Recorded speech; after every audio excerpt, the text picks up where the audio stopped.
말라기는 구약 성경 제일 마지막에 있는 책이죠. 마지막 구약 시대 선지자다, 그렇게 말할 수가 있습니다. 말라기 선지자를 끝으로 400년 동안 예수님 오시기 전까지 이스라엘에는 선지자가 나타나지를 않았습니다. 여러분, 구약 성경에서 또 이스라엘 백성들에게 선지자의 역할은 무엇이냐? 하나님의 말씀을 받아서 이스라엘 백성들에게 전하는 일을 선지자가 담당했습니다. 지금 신약 시대에 들어와서는 각 교회마다 하나님께서 설교자들, 목회자들을 세우시고 목회자를 통하여 하나님께서 말씀을 하시는데, 구약 시대에는 이 선지자를 통해서 하나님께서 말씀을 주시고 선지자는 그 말씀을 받아서 이스라엘 백성들에게 대언하는 역할을 합니다. 그런데 말라기를 끝으로 이스라엘의 선지자가 없었다는 것은 결국 400년 동안 이스라엘 백성들에게 하나님의 말씀이 없었다는 것이고, 이것을 영적 암흑기다, 그렇게 말합니다. 신학자들은 중간기라 그렇게 말하는데, 이 중간기, 선지자가 없던 이 400년 동안을 영적 암흑기라 그렇게 말합니다.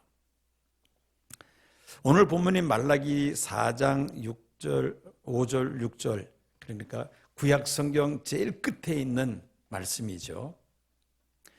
하나님께서 선지자 엘리야를 앞으로 보내실 것이다 라는 그런 예언의 말씀이 5절에 있습니다. 이 말씀은 장차 그 엘리야 선지자와 같은 사람이 등장할 것인데, 그분이 누구였습니까? 세례 요한이었죠. 아버지의 마음을 자녀에게로 돌이키게 하고 자녀의 마음을 아버지에게로 돌이키게 하는 그 역할을 할 사람이 등장할 것이다. 바로 그 엘리야는 세례 요한을 가리킵니다. 동시에 또 이 말씀은 메시아, 오실 메시아, 예수님이 하실 사역을 또한 암시하기도 합니다.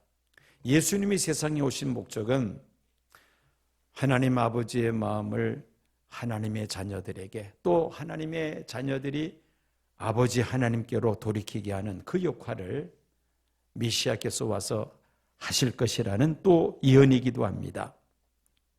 좀 더 확대를 한다면은 하나님과 하나님의 백성들과의 관계뿐만 아니라 육의 부모와 자녀와의 관계를 회복시키는, 부모의 마음이 자녀에게로 돌이키게 되고 또 자녀들이 부모에게로 돌이키게 되는, 즉 가정의 회복을 암시하는 말씀이다, 그렇게 또 우리가 설명할 수가 있습니다. 이 말라기가 예언한 이 말씀 그대로 역사 속에서 이루어졌죠. 400년 후에 메시아 예수님께서 세상에 오셔서 아버지의 마음을 자녀에게로 돌이키게 하시고 또 자녀들의 마음을 아버지께로 돌이키게 하는 그런 그 중요한 역할을 예수님께서 담당해 주신 것입니다. 여러분, 오늘 설교 제목이 무엇입니까? 마음의 만남이 이루어지는 행복한 가정. 설교 제목이 조금 깁니다마는 역으로 행복한 가정이 되기 위해서는 무엇의 만남이 이루어져야 된다? 마음의 만남이 이루어져야 한다. 하나님과의 관계도 그렇고 또 가정이라는 공동체의 가족 간의 관계도 마찬가지입니다. 먼저 하나님과의 만남을 통한 회복에 대한 말씀입니다. 하나님의 말씀을 불순종하고 선악과를 먹음으로 인하여 에덴 동산에서 추방되고 흙으로 빚어진 인생은 흙으로 돌아가야 하는 유한한 인생이 되고 말았습니다. 그러나 말라기 선지자의 예언대로 하나님의 아들 예수님께서 이 세상에 오셔서 온 인류의 죄를 대신하여 십자가에 달려 죽으심으로 하나님 아버지의 마음이 하나님의 백성들에게로 돌이키게 하셨고 또 하나님의 자녀들의 마음이 하나님 아버지께로 향한 돌이키게 되는 이런 놀라운 전환점이 되었다는 것입니다. 누구든지 자신의 죄를 회개하고 예수를 구주로 영접하면 모든 죄의 사함을 받아 하나님과의 관계가 회복되는 이런 놀라운 역사가 일어나게 된 것입니다. 아버지의 마음과 또 자녀들의 마음이 서로 소통하는, 연결되는, 회복되는 이런 구원의 역사가 예수 그리스도의 십자가로 말미암아 나타나게 되었다는 것입니다. 그리고 또 우리가 생각할 수 있는 것은 예수 그리스도로 말미암아 부모와 자녀들의 마음이 회복되는 또 이런 놀라운 역사도 일어나게 되었다는 것이죠. 사회에서 하는 소위 말하는 세 가지 중요한 만남에 대해서 종종 이야기를 합니다. 인간의 운명을 짓는 세 가지 일반적인 세상에서의 만남이 있다면 첫 번째 만남이 누구와의 만남일까요? 부모와의 만남이죠. 내가 부모님을 선택한 것이 아닙니다. 부모가 나를 낳아줌으로 인하여 부모와의 만남이 이루어진 것이죠. 요즘 그런 말을 하잖아요. 태어나면서 금수저를 물고 태어난 사람이 있고 은수저를 물고 태어나는 사람이 있고 흙수저를 물고 태어나는 사람이 있다. 그런 말들을 합니다. 부모를 잘 만나는 것, 이것이 우리의 삶에 있어서 매우 중요한 그러한 계기가 된다는 것입니다. 부모를 잘 만나야 하죠. 두 번째로 이 만남은 선생님과의 만남입니다. 이제 자라서 어린이집, 유치원, 또 초등학교 이렇게 학교에 다니면서 선생님들을 만나게 됩니다. 좋은 선생님을 만나서 훌륭한 사람이 될 수가 있죠. 선생님을 잘 만나는 것이 복이라는 것입니다. 그리고 세 번째 만남은 배우자와의 만남. 배우자를 잘못 만나면은 평생 원수로 지내는, 성도들에게는 평생 십자가 되는 경우도 있을 수가 있습니다. 또 배우자를 잘 만남으로 인하여 또 평생을 행복한 삶을 보내는 그런 사람들도 있습니다.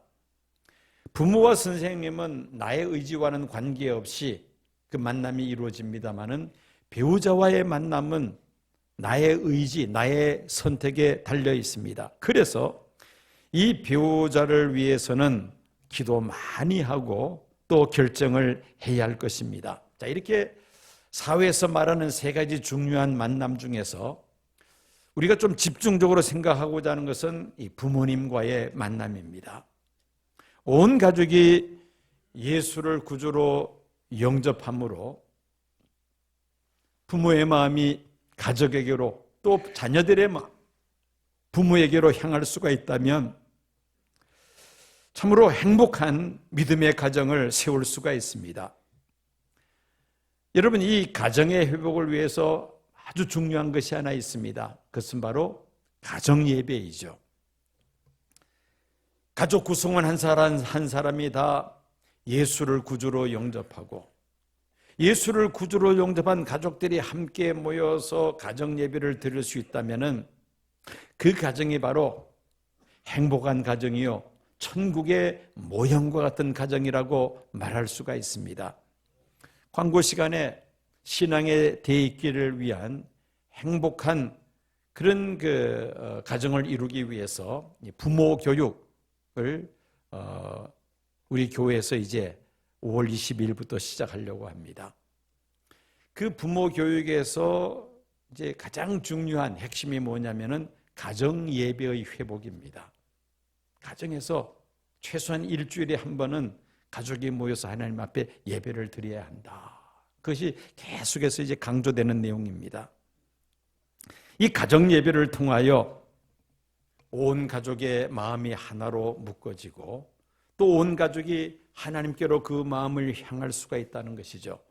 자, 이렇게 온 가족들의 마음과 마음의 만남이 이루어지는 이 가정, 행복한 가정이 된다는 것입니다. 결국은 무슨 문제냐? 우리 마음의 문제입니다. 하나님과의 만남도 그렇고 또 가족들 간의 만남도 그렇고 마음의 만남이죠. 어떤 마음을 가지고 만날 것인가, 이것이 매우 중요합니다. 행복한 만남이 이루어지기 위해서 우리가 몇 가지 교훈을 생각하고자 합니다. 첫째는 우리가 행복한 가족들 간의 이 만남이 이루어지기 위해서 필요한 마음, 첫 번째 마음이 진실, 정직입니다. 여러분, 가장 효과적인 대화는 진실이죠. 가식이 없는, 그런 거짓이 없는 대화, 이것이 가장 효과적인 대화라고 말을 합니다. 인간관계에 있어서 사람들이 저 사람이 하는 말은 틀림없어, 저 사람은 정직한 사람이고 거짓이 없는 사람이야, 이렇게 인정받는다면은 뭐 이런저런 말 필요 없습니다. 그래서 무슨 중요한 일이 있으면 그 사람에게 다 맡깁니다. 왜? 이 사람은 정직한 사람이라고 사람들이 신뢰하기 때문이죠. 그래서 이 정직, 진실은 대인관계에 있어서 매우 중요합니다. 하나님과의 관계도 그렇고요, 또 가족들 구성원과의 관계도 마찬가지입니다. 부모님의 진실함, 정직함을 보고 자녀들이 자라게 됩니다. 부모님의 정직과 진실은 가정교육의 기본임과 동시에 자녀들에게 최고의 교육이 됩니다. 만약에 여러분들의 자녀 손들이 우리 부모님은, 우리 조부모님은 정말 정직하고 진실한 분이어서 라는 이야기를 들을 수 있다면 여러분들은 참 잘 산 것입니다. 그 마음이 자녀들에게 얼마나 중요한지 모릅니다. 그래서 행복한 가정을 이루기 위해서는 진실과 정직한 마음 있어야 한다는 것이죠. 두 번째는 겸손한 마음입니다. 우리가 이 대인관계에 있어서 중요한 요소 중에 하나가 겸손입니다. 물이 높은 곳에서 낮은 곳으로 흘러내려가듯이 하나님의 은혜는 자신을 하나님 앞에서 낮추는 겸손한 사람에게로 흘러내려갑니다. 목을 꼿꼿이 내세우고 자존심을 내세우면서 교만한 사람에게는 하나님의 은혜가 흘러내려가지 않습니다. 하나님과의 관계는 물론이거니와 대인관계도 마찬가지이죠. 겸손할 때에 이 대인관계가 원만하게 잘 이루어집니다. 특별히 우리 그리스도인들은 더더욱이 겸손해야 합니다. 자녀들과의 관계에 있어서도 마찬가지입니다. 가끔 부모들이 자녀들에게 집안 내력을 이야기하면서 우리 가문은 어쩌고 저쩌고 쭉 이렇게 이야기를 합니다. 뼈대 있는 가정이라고 이야기를 합니다. 그런데 사실 그 이야기 속에는 과장된 이야기, 또 있지도 않는 그런 허풍을 늘어놓을 때가 없지 않아 있습니다. 그런데 그것이 자녀들에게 전혀 도움이 되지 않습니다. 자긍심을 가질 것이다라고 생각하지만은 결코 그렇지 않습니다. 오히려 자녀들에게 부담감만 안겨주게 되죠. 그런 이야기보다는 차라리 나는 부족하지만 하나님의 은혜로 여기까지 이르게 되었다라고 자녀들에게 이야기를 해준다면 오히려 자녀들이 이것이 신앙적으로 더 큰 유익이 된다는 것입니다. 겸손한 마음이 이 자녀들과의 관계에 있어서도 이렇게 소중하다는 것이죠. 우리는 가끔 자녀들에게 최고가 되라고 그렇게 강요하면서도 정작 본인은 최선을 다하지 않는 삶을 살아가고 있지 않습니까? 부모의 교만이 자녀들에게 허용으로 이어진다면 그것은 자녀들에게 결코 행복을 안겨주지 못할 것입니다. 그렇게 해서 최고가 된 사람은 교만해서 망할 수가 있고요. 또 최고가 되지 못한 사람들은 자기 자신을 낙제생이다, 루저라고 그렇게 생각하며 실망하며 좌절합니다. 반면에 겸손한 사람은 현재의 삶에 있어서 감사하는 마음을 가지고 행복한 삶을 살아갈 수가 있는 것입니다. 하나님과의 관계에 있어서도 우리가 겸손한 마음을 가질 뿐만 아니라 가정에서 우리 자녀들과의 관계에 있어서도 겸손한 마음을 가질 때에 행복한 가정을 이룰 수 있다는 것을 기억하시기를 바랍니다. 셋째는 기다림, 참아주는 것, 인내의 마음입니다. 무한 경쟁 시대를 살아가다 보니까 빨리빨리가 우리에게 익숙합니다. 기다림을 견디지 못합니다. 빨리 또 말로 그 문제들을 해결하고 할 것이 아니라 때로는 침묵하면서 기다려주는 것도 필요하죠. 자녀 하나가 마음을 아파하고 절망감에 빠져 있을 때에 그 괴로워하는 모습을 보고 아버지는 마음이 아팠습니다. 그 아들이 잠자는 방에 몰래 들어가서 옆에 가만히 누워 있습니다. 아침까지 그 아들과 함께 했습니다. 아침에 이 아들이 눈을 뜨더니만 하는 말이 아버지 고맙습니다. 괜찮아요. 제가 넉넉히 이길 거예요. 라고 말을 하는 것입니다. 얼마나 아버지의 마음이 든든하겠습니까? 우리는 아이를 위한다고 하면서 따라다니면서 왜 그러느냐, 왜 그러느냐, 뭐 때문에 그러느냐 자꾸 이야기를 끄집어내다 보면 오히려 그 상처를 긁어 부스럼을 만들 때도 있습니다. 그저 아무 말 없이 옆에 앉아 있어 줍니다. 조용하게 곁에 누워 있습니다. 침묵합니다. 기다려 줍니다. 그것이 자녀들에게는 큰 위로와 격려가 된다는 것입니다. 이 침묵이라는 기다림, 이런 마음이 있을 때 서로 마음과 마음이 통하게 되죠. 행복한 가정을 세울 수 있다는 것입니다. 하나님과의 관계도 그렇죠. 어떤 어려운 문제가 발생했을 때에 그만 마음이 급해서 하나님 앞에 불평하고 원망합니다. 그러다가 그만 믿음의 길에서 벗어나는 사람이 있습니다. 왜 하나님께서 나에게 이런 시련을 허락하셨을까? 참고 기다리며 인내하는 그 마음이 우리에게 있을 때에 신앙에서 이탈되지 않고 합력하여 선을 이루시는 하나님의 은혜를 우리가 경험할 수가 있는 것입니다.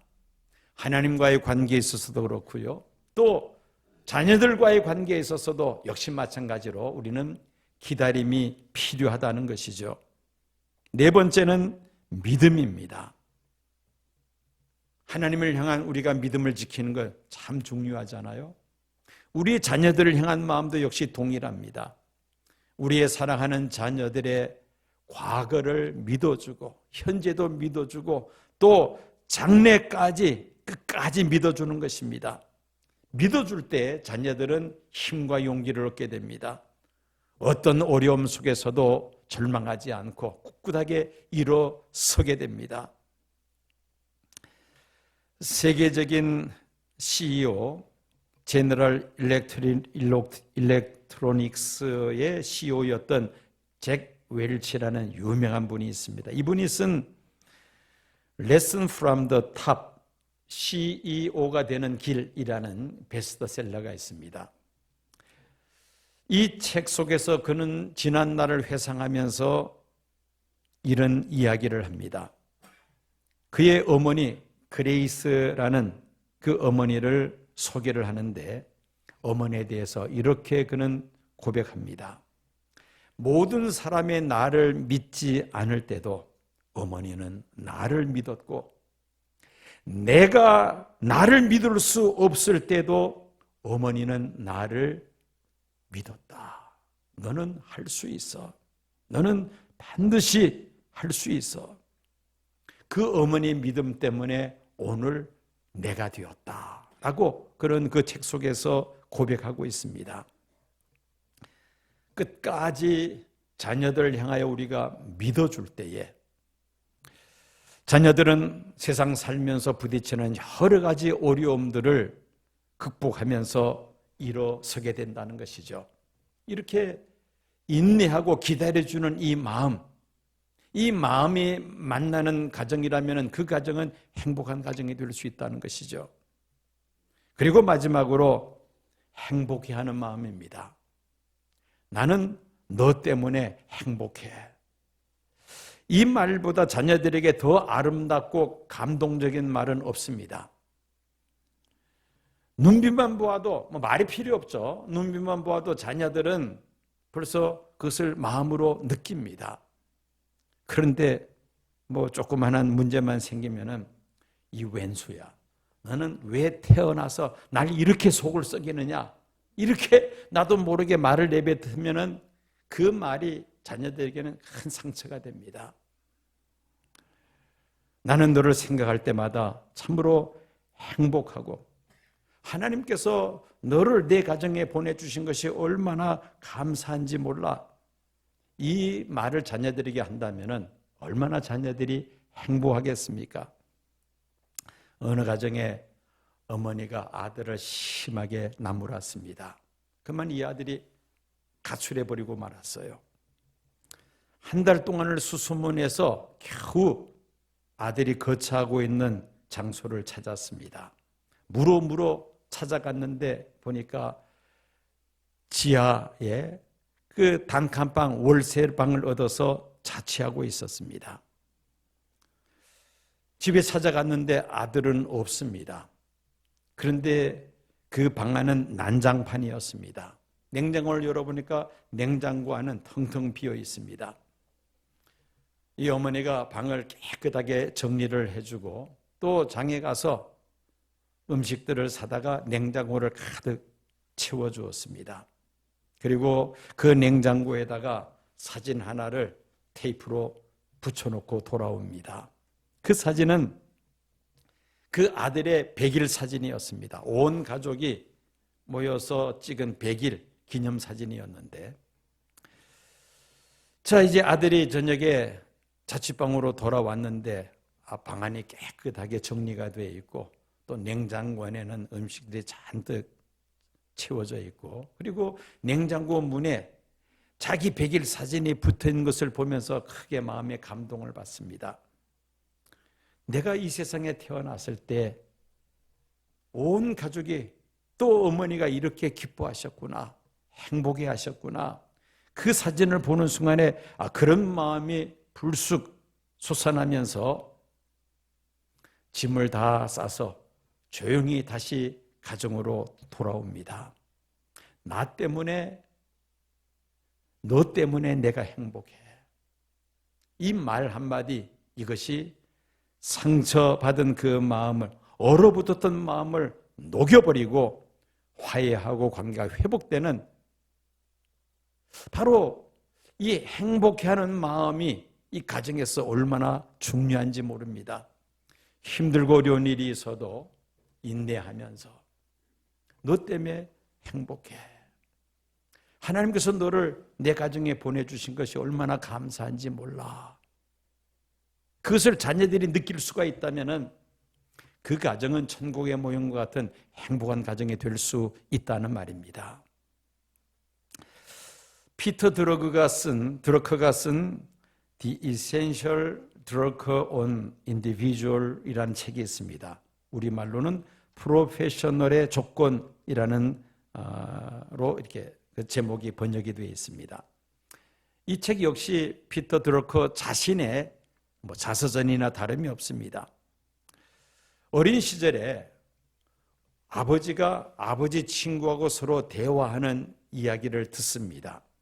그 아버지 친구는 조지프라는 사람인데 자기가 보기에도 아버지보다 훨씬 더 훌륭한 분으로 그렇게 보였습니다.